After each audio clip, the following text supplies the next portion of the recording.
അപ്പോൾ ഇന്ന് പത്രവിശേഷങ്ങൾ പ്രേക്ഷകരിലേക്ക് എത്തിക്കുന്നത് നമ്മുടെ VS സനോജ് ആണ്. VS Sanoj, good morning.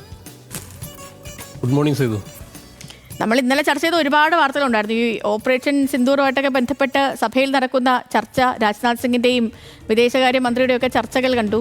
അതിനുശേഷം പിന്നീട് ഭീകരവാദികളെ വധിച്ച, പെഹൽഗാം ഭീകരവാദികളെയൊക്കെ വധിച്ച വാർത്തകൾ വന്നു. അങ്ങനെ ഒത്തിരി വാർത്തകൾ ഇന്നലെ ഉണ്ടായിരുന്നു. ഏറ്റവും ഒടുവിലായി നമ്മൾ തന്നെ ബ്രേക്ക് ചെയ്ത നിമിഷപ്രിയയുടെ വധശിക്ഷ റദ്ദാക്കിയെന്ന കേരളത്തിലുള്ള മനുഷ്യസ്നേഹികളായ എല്ലാവരും ആഗ്രഹിച്ചിരുന്ന വാർത്തയും പുറത്തു വന്നൊരു ദിവസമായിരുന്നു ഇന്നലെ. പത്രങ്ങളിലോ എന്തൊക്കെയാണ് പ്രധാനപ്പെട്ട തലക്കെട്ടുകൾ സനോജ്? സേതു, അത് ശരിയാണ്. കാരണം ഒന്ന്, പാർലമെൻറ്റിൻ്റെ വർഷകാല സമ്മേളനം അത് വലിയ പ്രക്ഷുബ്ധമായ തരത്തിൽ തന്നെ നടന്നുകൊണ്ടിരിക്കുന്നു. മറ്റൊന്ന്, ഈ പഹൽഗാം ആക്രമണവുമായി ബന്ധപ്പെട്ട് ഓപ്പറേഷൻ സിന്ദൂറിനെ കുറിച്ചും രാജ്നാഥ് സിംഗ് അടക്കമുള്ള അവരുടെ ഔദ്യോഗികമായിട്ടുള്ള പ്രസ്താവനകൾ പാർലമെൻറ്റിൽ നടക്കുന്നു. അതിനെ തുടർന്ന് വലിയ രീതിയിൽ ചർച്ച മുന്നോട്ട് പോകുന്നു. വിവിധ കക്ഷി അംഗങ്ങൾ 16 മണിക്കൂറുള്ള ചർച്ചയുടെ തുടർ നടപടിക്രമങ്ങളിലാണിപ്പോൾ ഏതായാലും രാജ്യം. ഒപ്പം ഏറ്റവും പ്രധാനപ്പെട്ട നിരവധി സംഭവങ്ങൾ നടന്നു. അത് ഓപ്പറേഷൻ സിന്ദൂറിന് ശേഷം അല്ലെങ്കിൽ പഹൽഗാം ആക്രമണത്തിന് നേതൃത്വം നൽകിയവരിൽ ഒരാളെന്ന് സംശയിക്കുന്ന 3 ഭീകരരെ അടക്കം ഓപ്പറേഷൻ മഹാദേവിലൂടെ വധിച്ചു എന്നുള്ള വാർത്ത, ആ വാർത്ത മാതൃഭൂമി പ്രധാനപ്പെട്ട വാർത്തയായി നൽകിയിരിക്കുന്നു. ഒപ്പം നമ്മളെ സംബന്ധിച്ചിടത്തോളം വളരെ ശ്രദ്ധിച്ച അല്ലെങ്കിൽ കേരളം ഏറ്റവും ശ്രദ്ധയോടെ കണ്ട വാർത്ത നമ്മൾ തന്നെ ഇന്നലെ ബ്രേക്ക് ചെയ്ത വാർത്തയാണ്. നിമിഷപ്രിയയുടെ വധശിക്ഷ റദ്ദാക്കി എന്നുള്ള, അല്ലെങ്കിൽ റദ്ദാക്കും എന്നത് സംബന്ധിച്ചൊരു അറിയിപ്പ് കാന്തപുരത്തിന് ലഭിച്ചതിനെ സംബന്ധിച്ച വാർത്തയാണ്. ആ വാർത്തയ്ക്ക് പ്രാധാന്യത്തോടു കൂടെ തന്നെ ഏതായാലും പത്രങ്ങൾ നൽകിയിരിക്കുന്നു. മലയാള മനോരമയുടെ 1-ാം പേജിൽ അടക്കം ആ വാർത്തയുണ്ട്. അത് തുടർ ചർച്ചകൾ പുരോഗമിക്കുന്നുവെന്നും ഇത് സംബന്ധിച്ച ഈ ദിയാദനം നൽകുന്നത് സംബന്ധിച്ചും മറ്റ് തരത്തിലുള്ള കാര്യങ്ങൾ, ജയിൽ മോചനം എങ്ങനെയായിരിക്കും, അല്ലെങ്കിൽ ജയിൽ മോചനം ഉണ്ടാവാത്ത തരത്തിൽ അത് നീണ്ടുപോകും, അത്തരം കാര്യങ്ങളിലൊന്നും തീരുമാനമായിട്ടില്ല. ഏതായാലും വധശിക്ഷ റദ്ദാക്കി എന്നുള്ള ആ ഒരു വളരെ സന്തോഷകരമായ വാർത്ത തന്നെ വലിയ പ്രാധാന്യത്തിൽ പത്രങ്ങൾ നൽകിയിട്ടുണ്ട്. അതിൻ്റെ കൂടുതൽ വിശദാംശങ്ങൾ സിറാജ് പത്രം അടക്കം, മാധ്യമം അടക്കമുള്ള പത്രങ്ങളിലും വലിയ പ്രാധാന്യത്തോടുകൂടെ നൽകിയിരിക്കുന്നു. ഏതായാലും മലയാള മനോരമയുടെ 1-ാം പേജിലെ ഒരു പ്രധാനപ്പെട്ട വാർത്തയിലൊന്ന് ഇത് തന്നെയാണ്. ഒപ്പം ഇന്നലെ നമുക്കറിയാവുന്നതുപോലെ വനിതാ ചെസ് ലോകകപ്പിൻ്റെ കിരീടം ദിവ്യ ദേശ്മുഖിന് ലഭിച്ചതാണ് ഏറ്റവും പ്രധാനപ്പെട്ട വാർത്ത എന്ന് പറയാവുന്നത്. അത് എല്ലാ പത്രങ്ങളെ സംബന്ധിച്ചും വലിയ പ്രാധാന്യത്തിൽ നൽകിയിരിക്കുന്നു. ദിവ്യ തേജസ് എന്നാണ് ആ ചെസ് എന്നതിന് വെച്ചുകൊണ്ട് മലയാള മനോരമ ഇട്ടിരിക്കുന്ന തലക്കെട്ട്. അവരുടെ സ്പോർട്സ് പേജിലും അതിനെ വളരെ രസകരമായിട്ട് പ്ലേസ് ചെയ്തിട്ടുണ്ട്. ചെക്ക് ദേ ഇന്ത്യ എന്നാണ് കൊടുത്തിരിക്കുന്നത്. ഏതായാലും വളരെ കൗതുകരമായൊരു വാർത്ത. കൊനേരി ഹംപിയെ നമുക്കറിയാം, നേരത്തെ തന്നെ വലിയ ഒരു പ്രതിഭാശാലിയായ രീതിയിൽ, അല്ലെങ്കിൽ ആ രീതിയിൽ വലിയ നേട്ടങ്ങൾ ഉണ്ടാക്കിയിട്ടുള്ള ഒരു ചെസ്സിൽ വലിയ നേട്ടങ്ങൾ നേടിയിട്ടുള്ള ഒരു വ്യക്തിയാണ്. ഏതായാലും കൊനേരി ഹംപിയെ തോൽപ്പിച്ചുകൊണ്ട് ദിവ്യ കിരീടം നേടിയിരിക്കുന്നു. വളരെ ചെറിയ പ്രായം. ഈ ഒരു വാർത്തയ്ക്ക് ഏതായാലും ഇന്ത്യൻ മാധ്യമങ്ങൾ, പ്രത്യേകിച്ച് അതായത് നോർത്ത് ഇന്ത്യൻ മാധ്യമങ്ങളടക്കം, ഇംഗ്ലീഷ് പത്രങ്ങളടക്കം ഏതായാലും പ്രാധാന്യത്തോടു കൂടെ നൽകിയിരിക്കുന്നു. മലയാളത്തിലും അത് വലിയ പ്രാധാന്യത്തിൽ നൽകിയിരിക്കുന്നു. ഒപ്പം അതിൻ്റെ സ്പോർട്സിൽ വന്ന തലക്കെട്ടുകൾ കൗതുകകരവുമാണ്. അതായത് ദിവ്യ കിരീടമെന്ന് മാതൃഭൂമി നൽകിയിരിക്കുന്നു. ദേശാഭിമാനിയുടെ സ്പോർട്സ് പേജിൻ്റെ തലക്കെട്ട് ഞാൻ പറയാം. കരുവിലൊരു തിര എന്നാണ്. ഈ ദിവ്യയുടെ വിജയം ടൈ ബ്രേക്കറിലെ 2ാമത്തെ കളിയിൽ ഹംപിക്ക് പിഴവുകൾ തിരിച്ചടിയായി എന്ന് ദേശാഭിമാനി എഴുതിയിരിക്കുന്നു. ചെസ്സിലെ ധോണി എന്നും ചെസ്സിൽ ഇന്ത്യൻ പടയോട്ടം എന്നും ദേശാഭിമാനി എഴുതിയിട്ടുണ്ട്. അങ്ങനെ ഓരോ തലക്കെട്ടുകളും വളരെ കൗതുകകരവും വളരെ രസകരമാണ്. ദിവ്യദിനമെന്ന് ദീപിക എഴുതിയിരിക്കുന്നു. ദിവ്യാത്ഭുതമെന്ന് കേരള കൗമുദി എഴുതിയിരിക്കുന്നു. ദിവ്യ ചതുരംഗറാണി എന്ന് മാധ്യമം എഴുതിയിട്ടുണ്ട്. ഒപ്പം അതിൻ്റെ സ്പോർട്സ് പേജിൽ അവർ വിശ്വമുഖ് എന്നാണ് കൊടുത്തിരിക്കുന്നത്. വിശ്വമുഖ് എന്ന് മാധ്യമം കൊടുത്തിരിക്കുന്നു. ഏതായാലും ദിവ്യയുടെ ഈ നേട്ടം വലിയ പ്രാധാന്യത്തിൽ നൽകേണ്ട ഒരു വാർത്ത തന്നെയാണ്. കാരണം രാജ്യത്തെ സംബന്ധിച്ചും ഒക്കെ തന്നെ വലിയ പ്രധാനപ്പെട്ടതാണ്. ഏതായാലും ആ വാർത്തയ്ക്ക് പ്രാധാന്യമുണ്ട്. ഞാൻ നേരത്തെ പറഞ്ഞതുപോലെ സിറാജിൽ നിമിഷപ്രിയയുടെ വധശിക്ഷ റദ്ദാക്കുമെന്ന് സംബന്ധിച്ച് കാന്തപുരത്തിന് ലഭിച്ചിട്ടുള്ള ഈ വിവരം സംബന്ധിച്ച് അവർ 1-ാം പേജിൽ വലിയ പ്രാധാന്യത്തിൽ നൽകിയ ഒരു ദിവസം എന്ന് പറയാം. ഒപ്പം നമുക്ക് നേരത്തെ ചെയ്തു പറഞ്ഞതുപോലെ തന്നെ ഈ ബീഹാർ തെരഞ്ഞെടുപ്പുമായി ബന്ധപ്പെട്ടും, ഒപ്പം പഹൽഗാമിലെ പാർലമെൻറ്റിലെ നടപടിക്രമങ്ങൾ, അല്ലെങ്കിൽ പാർലമെൻറ്റിൽ ഇപ്പോൾ നടക്കുന്ന ചർച്ചകൾ, ഇതിനെ സംബന്ധിച്ച് ഇംഗ്ലീഷ് പത്രങ്ങളെല്ലാം അതാണ് ഏറ്റവും പ്രധാനപ്പെട്ട അവരുടെ വാർത്ത എന്ന് പറയുന്നത്. അതിൽ 3 തീവ്രവാദികൾ കൊല്ലപ്പെട്ടു എന്ന് ശ്രീനഗറിൽ അത് പഹൽഗാമുമായി ബന്ധമുള്ളവരാണ് എന്നുള്ള വാർത്ത ഏതായാലും ഹിന്ദുവിൻ്റെ 1-ാം പേജിലുണ്ട്. ഹിന്ദുവിൻ്റെ പ്രധാനപ്പെട്ട വാർത്ത എന്ന് പറയുന്നത് പക്ഷേ ബീഹാറിൽ നമ്മൾ നിലവിൽ ചർച്ച ചെയ്തുകൊണ്ടിരിക്കുന്ന ഈ വോട്ടർ പട്ടിക റിവിഷനുമായി ബന്ധപ്പെട്ട വിവാദങ്ങളിൽ സുപ്രീം കോടതി നടത്തിയിട്ടുള്ള ആവർത്തിച്ചുള്ള പരാമർശം എന്ന് വേണമെങ്കിൽ പറയാം. കാരണം ഇതുമായി ബന്ധപ്പെട്ട ഹർജികൾ നേരത്തെ പരിഗണിക്കുന്ന സമയത്ത് കോടതി നിർദ്ദേശിച്ചത് പ്രകാരമാണ് ആധാർ കാർഡും ഇലക്ഷൻ ഐ ഡിയും ഒപ്പം തന്നെ റേഷൻ കാർഡും 3 ID-കൾ ഉൾപ്പെടുത്തിയത്. അതായത് ഇതിൻ്റെ എക്സ്ക്ലൂഷൻ എന്ന് പറയുന്നതിന് എന്താണ് ഈ എക്സ്ക്ലൂഷനെ കുറിച്ചല്ല ചിന്തിക്കേണ്ടത്, പരമാവധി ആളുകളെ ഇൻക്ലൂഡ് ചെയ്യിക്കാനാണ് ശ്രമിക്കേണ്ടത് എന്നാണ് കോടതി പറഞ്ഞത്. അത് ഏതായാലും ഹിന്ദുവിൻ്റെ 1-ാം പേജിൽ അവർ പറയുന്നു, focus on mass inclusion not exclusion SE tells EC എന്ന് പറയുന്നു. അതായത് അതിനകത്ത് പറഞ്ഞ ഒരു വളരെ ഇതൊരു സർക്കാരിനെ സംബന്ധിച്ചിടത്തോളം ഒരു വളരെ ജനം ആലോചിക്കുമ്പോഴേ അതായത് ഒരു വളരെ പ്രധാനപ്പെട്ട രേഖയാണ് ആധാർ എന്ന് പറയുകയും നമ്മൾ ആ ആധാർ രാജ്യം മുഴുവൻ ഒരു മുഖ്യ രേഖയായി മാറുകയും ചെയ്തിട്ട് ഒരു വളരെ നിർണായകമായൊരു തെരഞ്ഞെടുപ്പ് വരുന്ന സമയത്ത് ആധാർ ഒരു സിറ്റിസൺഷിപ്പിനെ പ്രൂവ് ചെയ്യുന്ന രേഖയല്ല എന്ന് ഒരു കേന്ദ്ര സർക്കാർ തന്നെ കോടതി പറയുന്നു. അതാണ് അതിൻ്റെ ഏറ്റവും വിചിത്രമായ കാര്യം. അപ്പോൾ കോടതി ഇന്നലെ ചോദിച്ചിരിക്കുന്നു, ഈ ഡോക്യുമെൻസിൻ്റെ ഫാൾസിഫിക്കേഷൻ, അതായത് ഈ ഡോക്യുമെൻറ്റ്സ് എന്ന് പറയുന്നത് ഫാൾസിഫൈഡ് ആയിരിക്കും എന്നുള്ളതിൻ്റെ പേരിലോ രേഖകളിൽ കൃത്രിമം കാണിക്കാം എന്നുള്ളതിൻ്റെ പേരിലോ പ്രധാനപ്പെട്ട രേഖകളെ ഒരു തെരഞ്ഞെടുപ്പ് പ്രക്രിയയിൽ നിന്ന് ഒഴിവാക്കാൻ ശ്രമിക്കുന്നു എന്നുള്ളതിൻ്റെ ലോജിക്ക് എന്താണെന്നാണ് ഇലക്ഷൻ കമ്മീഷനോട് സുപ്രീം കോടതി ചോദിച്ചിരിക്കുന്നത്. അത് വളരെ രസകരമായിട്ടുള്ള ഒരു മറുപടിയാണ്. അതായത് അതുകൊണ്ട് ഹിന്ദു പത്രം തന്നെ അതിനകത്ത് കൃത്യമായി പറയുന്നുണ്ട്, ഈ EC പറയുന്നത് these documents can be easily forged എന്നാണ്. അപ്പോൾ കോർട്ട് പറയുന്നുണ്ട്, ദ കോർട്ട് സീസ് എനി ഡോക്യുമെൻറ്റ് ക്യാൻ ബി ഫോൾസിഫൈഡ്.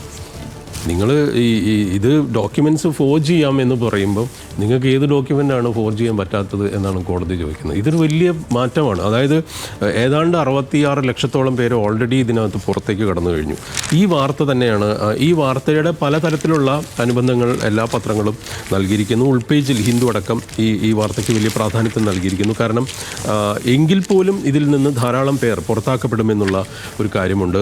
ഏറ്റവും പ്രധാനപ്പെട്ട മറ്റൊരു വാർത്ത എന്ന് പറയുന്നത് കന്യാസ്ത്രീകൾ നമ്മൾ കഴിഞ്ഞ ദിവസങ്ങളിൽ കണ്ട വാർത്ത, ഇന്നലെ പുറത്തു വന്ന വാർത്ത, ഛത്തീസ്ഗഡിൽ മതപരിവർത്തന കുറ്റം ചുമത്തി 2 മലയാളി കന്യാസ്ത്രീകളെ അറസ്റ്റ് ചെയ്ത വാർത്തയാണ്. അത് ദേശാഭിമാനി 1-ാം പേജിൽ വളരെ പ്രധാനപ്പെട്ട വാർത്തയായി നൽകിയിരിക്കുന്നു.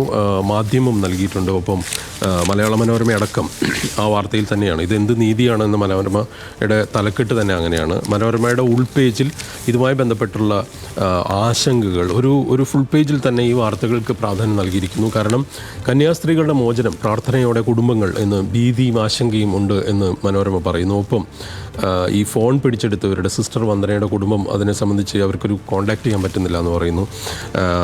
ഒപ്പം തന്നെ ഈ Catholic bishop conference of India, അതായത് CBCI ഇതിനെക്കുറിച്ച് പ്രസ്താവന ഇന്നലെ ഇറക്കി. നമ്മളറിയാം, ബജ്രംഗദൾ രാജ്യവിരുദ്ധരാണ്, വേണ്ടി വന്നാൽ നിരോധിക്കണം എന്നാണ്. ഈ ബജ്രംഗദൾ അല്ലെങ്കിൽ ഇത്തരത്തിലുള്ള സംഘടനകൾ വലിയ തരത്തിലുള്ള വിധ്വംസക അല്ലെങ്കിൽ മതേതരത്വത്തിനെതിരായിട്ടുള്ള പ്രവർത്തനങ്ങൾ നടത്തുന്നു, ഭിന്നിപ്പിൻ്റെ പ്രവർത്തനങ്ങൾ നടത്തുന്നു എന്നുള്ളത് പുതിയ കാര്യമല്ല. രാജ്യത്തെ സംബന്ധിച്ചിടത്തോളം പല വാർത്തകളിലും നമ്മളെല്ലാം കണ്ടിട്ടുള്ളതാണ്. പക്ഷേ എന്തോ കത്തോലിക്ക സഭയടക്കം അല്ലെങ്കിൽ ഈ മതമേലധ്യക്ഷന്മാരെല്ലാം അത് അത്ര വലിയ ഗൗരവത്തിൽ നേരത്തെ എടുത്തിരുന്നു എന്ന് സംശയമുണ്ട്. ഏതായാലും ഇപ്പോഴെങ്കിലും അവർക്കത് പറയാൻ തോന്നി എന്നുള്ള കാര്യത്തിൽ ആ രീതിയിലേക്കുള്ള ഒരു പ്രതികരണങ്ങൾ വന്നിരിക്കുന്നത് ഏതായാലും ആശ്വാസകരമാണ് മതേതര ഇന്ത്യയെ സംബന്ധിച്ചിടത്തോളം എന്ന് പറയേണ്ടി വരും. ഈ വാർത്തയ്ക്ക് വലിയ പ്രാധാന്യം നൽകിയിരിക്കുന്നു. ഒപ്പം ഓപ്പറേഷൻ സിന്ദൂറിനെ കുറിച്ച് അവസരം നൽകി കോൺഗ്രസ്, പക്ഷേ ഒഴിഞ്ഞുമാറി തരൂർ എന്ന് പറഞ്ഞ് മനോരമ തന്നെ കോപ്പറേഷൻ സിന്ദൂർ എന്ന് പറഞ്ഞൊരു കാർട്ടൂൺ നൽകിയിട്ടുണ്ട്. മനോരമയുടെ ഉൾപേജിൽ അതുപോലെ തന്നെയുള്ള ഒരു വാർത്ത നമ്മുടെ ക്യാപിറ്റൽ പണിഷ്മെൻ്റാണ്. അപ്പോൾ കയ്യോടെ മറുപടിക്ക് അവസരം തേടി VS നിഷേധിച്ച എതിർപക്ഷമെന്ന് സുജിത് നായർ തിരുവനന്തപുരത്ത് നിന്ന് എഴുതുന്നു. രാഷ്ട്രീയ ലേഖകൻ. 2012 VS പുറത്ത് പ്രതികരിച്ചത് സമ്മേളനത്തിൽ മറുപടി നൽകാൻ കഴിയാതെ വന്നപ്പോൾ. അതിൽ VSൻ്റെ ഒരു പ്രസംഗം നമ്മൾ കഴിഞ്ഞ ദിവസങ്ങളിലെല്ലാം അതിൻ്റെ വീഡിയോ കണ്ടിരുന്നു. അപ്പോൾ ക്യാപിറ്റൽ പണിഷ്മെൻറ്റ് സംബന്ധിച്ച് തിരുവനന്തപുരം സംസ്ഥാന സമ്മേളനത്തിൽ നടത്തിയിട്ടുള്ള അല്ലെങ്കിൽ M സ്വരാജ് നടത്തിയെന്ന് പറയപ്പെടുന്ന വിമർശനം, അതിന് പിന്നീട് VS തന്നെ മറുപടി പറഞ്ഞു എന്നുള്ള ഒരു സംഭവം അവിടെ നിലനിൽക്കുന്നുണ്ട്. ഏതായാലും നേതാക്കളെല്ലാം അത് നിഷേധിച്ചിട്ടുണ്ട്. M സ്വരാജ് കഴിഞ്ഞ ദിവസം ഇക്കാര്യം VSൻ്റെ തന്നെ അനുസ്മരണത്തിൽ അത് നിഷേധിച്ചിരിക്കുന്നു. ഏതായാലും ഈ നമുക്ക് VS-ൻ്റെ കാര്യത്തിൽ ഏതായാലും ആ വിവാദം ഏതാണ്ട് അവസാനിക്കുന്നു എന്ന് തന്നെ പറയേണ്ടി വരും. പക്ഷേ ഈ ഇത്തരത്തിൽ നമുക്ക് അറിയാവുന്നതുപോലെ ആ വിവാദം അവസാനിച്ചാലും ഈ CPM-ലെ ഈ എന്തായിരുന്നു VS-നെ സംബന്ധിച്ച്, അല്ലെങ്കിൽ VS-ന് അന്നത്തെ കാലത്ത് ഏതൊക്കെ നേതാക്കന്മാർ എന്തൊക്കെ പറഞ്ഞു എന്നുള്ള കാര്യത്തിൽ ആളുകളുടെ ചർച്ചകൾ ഒരു പക്ഷേ ഇനിയും തുടരാൻ സാധ്യതയുണ്ടെന്ന് എനിക്ക് തോന്നുന്നു. ഇതാണ് ഏറ്റവും പ്രധാനപ്പെട്ട വാർത്തകൾ. മറ്റൊന്ന് നമുക്കറിയാവുന്നതുപോലെ ചൂരൽമലയിലെ അല്ലെങ്കിൽ മുണ്ടക്കൈ ചൂരൽമല ദുരന്തത്തിൻ്റെ 1 വർഷം പിന്നിടുന്ന സമയമാണ്. ആ സമയം അതുമായി ബന്ധപ്പെട്ട ധാരാളം വാർത്തകൾ അല്ലെങ്കിൽ അതുമായി ബന്ധപ്പെട്ട എന്തൊക്കെ കാര്യങ്ങൾ നിലവിൽ സംഭവിച്ചു എന്നൊക്കെയുള്ള തരത്തിലുള്ള വാർത്തകൾക്കും പ്രാധാന്യം ഉണ്ട്. അതിൽ മാധ്യമത്തിൻ്റെ ഉൾപേജിൽ ഈ നിഷ്കാസിതർ ഇനി എന്ത് ചെയ്യും എന്ന് മാധ്യമം ചോദിക്കുന്നുണ്ട്. അതായത് ഇത് എന്തൊക്കെ തരത്തിലുള്ള ആഘാതം ഉണ്ടാക്കി, ഇതിൻ്റെ മാനസികാഘാതത്തെക്കുറിച്ച് മാതൃഭൂമി എന്ന എഡിറ്റോറിയൽ പേജിൽ ഒരു വലിയ വിശദമായ ലേഖനം തന്നെ എഴുതിയിട്ടുണ്ട്. കാരണം ജനങ്ങൾ അതിൻ്റെ ഒരു ട്രോമയിൽ നിന്ന് പുറത്തു കടന്നിട്ടില്ല. ഒപ്പം ഇതുമായി ബന്ധപ്പെട്ട് ഈ പാക്കേജുകൾ അല്ലെങ്കിൽ ഇതിൻ്റെ ദുരിതാശ്വാസത്തിൻ്റെ മറ്റ് പ്രവർത്തനങ്ങൾ, അതുമായി ബന്ധപ്പെട്ട് സർക്കാർ ഓഫീസുകളിൽ കയറി ഇറങ്ങേണ്ട അവസ്ഥ, പലരുടെയും ഭൂമിയും വീടും അടക്കമുള്ള പ്രശ്നങ്ങൾ, ഇതെല്ലാം നിലനിൽക്കുന്നു എന്നുള്ള ഒരു വിഷയമുണ്ട്. ആ വിഷയത്തിൽ എന്തൊക്കെ നടപടികൾ സ്വീകരിച്ചു, അതിൽ ആളുകൾക്ക് എത്ര കണ്ട് തൃപ്തരാണ്, ഇത്തരത്തിൽ ഉള്ള വാർത്തകൾ കൂടി ഇന്ന് വളരെ വിശദമായി തന്നെ നൽകിയിട്ടുണ്ട്. ഒപ്പം മറ്റൊരു വാർത്തയിലേക്ക് വന്നാൽ, ഈ വാർത്തകളിൽ നിന്ന് മറികടന്ന് നമ്മൾ മറ്റൊരു വാർത്തയിലേക്ക് വന്നാൽ, വൈദ്യുതി സുരക്ഷയ്ക്കുള്ള 1475 കോടി രൂപ കൈവിട്ടു എന്ന് കേന്ദ്ര ഫണ്ടിനോട് വിമുഖത കാണിച്ചു എന്ന് കേരള കൗമുദി പത്രം 1-ാം പേജിൽ വാർത്ത നൽകിയിരിക്കുന്നു. ഇത് എത്ര കണ്ട് ഒതൻറ്റിക്കായ കണക്കുകളാണോ എന്ന് അറിയാൻ പറ്റില്ല. അതിൻ്റെ വരും ദിവസങ്ങളിൽ ആ കണക്കുകൾ അവർ പുറത്തുവിടുകയോ അതിൻ്റെ ഡോക്യുമെൻറ്റ്സ് പുറത്തുവിടുകയോ ചെയ്താൽ നമുക്ക് വിശ്വസിക്കാം. കാരണം വലിയ സാമ്പത്തിക പ്രതിസന്ധിയുള്ള കേന്ദ്ര പാക്കേജുകൾ ലഭിക്കുന്നില്ലെന്ന് പറയുന്ന കേരളം ഒരു 10,000 കോടി രൂപ വെറുതെ കൈവിട്ട് കളയും എന്ന് വിശ്വസിക്കേണ്ടതുണ്ടോ എന്നുള്ളൊരു പ്രശ്നമുണ്ട്. ഏതായാലും ആ വാർത്തയുടെ വിശദാംശങ്ങൾ പുറത്തുവിടേണ്ടത് കൗമുദി തന്നെയാണ് എന്ന് നമുക്ക് പറയേണ്ടി വരും.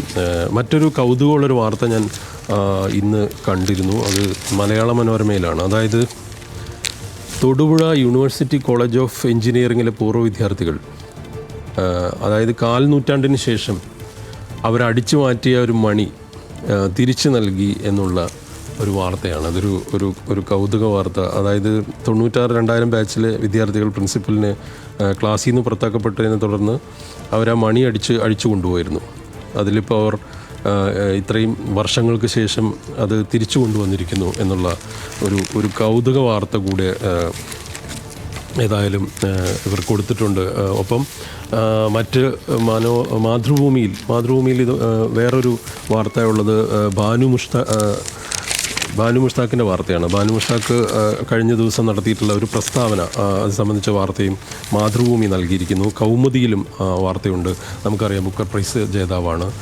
ഇത്തരത്തിൽ വളരെ രസകരമായ വാർത്തകളുള്ള ദിവസം കൂടിയാണ്. ഒപ്പം ജന്മഭൂമി ഇന്ന് ഈ പഹൽഗാം സൂത്രധാരനെ വകവരുത്തിയ വാർത്ത വലിയ പ്രാധാന്യത്തിൽ നൽകിയിരിക്കുന്നു. ജ്ഞാനസഭയിൽ സംബന്ധിച്ച് വലിയ വിവാദങ്ങൾ നടക്കുന്നു. കാരണം അത് വൈൻഡപ്പ് ചെയ്തു. പക്ഷേ ഈ പങ്കെടുത്ത VC-മാർക്കെതിരെയുള്ള മന്ത്രിയുടെ പ്രസ്താവന വന്നു. ഒപ്പം ഈ VC-മാർ ചെയ്തത് ശരിയായില്ല എന്ന് മന്ത്രിമാർ പറഞ്ഞപ്പോൾ തന്നെ മന്ത്രിമാർ പലതും പറയും എന്നുള്ള ഒരു പ്രസ്താവന മോഹൻ കുന്നുമ്മൽ നടത്തിയിരിക്കുന്നു. ഏതായാലും ഇത്തരത്തിൽ വളരെ വൈവിധ്യമുള്ള വാർത്തകളുടെ ദിവസം. ഏതായാലും വധശിക്ഷയിൽ നിന്ന് ഒഴിവാക്കപ്പെടുന്നു നിമിഷപ്രിയ എന്നുള്ള ഒരു ആശ്വാസം നമ്മളെ സംബന്ധിച്ചിടത്തോളം ഉണ്ട്. ഒപ്പം ആ വാർത്ത ബ്രേക്ക് ചെയ്യാൻ കഴിഞ്ഞു എന്നുള്ള ഒരു വലിയ സന്തോഷം നമുക്കുണ്ട്. ഏതായാലും പാർലമെൻറ്റിൽ കൂടുതൽ വലിയ വിക്ഷോഭങ്ങൾ, വലിയ എന്താ പറയുക, പ്രക്ഷുബ്ധമായിട്ടുള്ള സാഹചര്യം ഉണ്ടാകുമോ എന്നുള്ളത് നോക്കിക്കാണാം.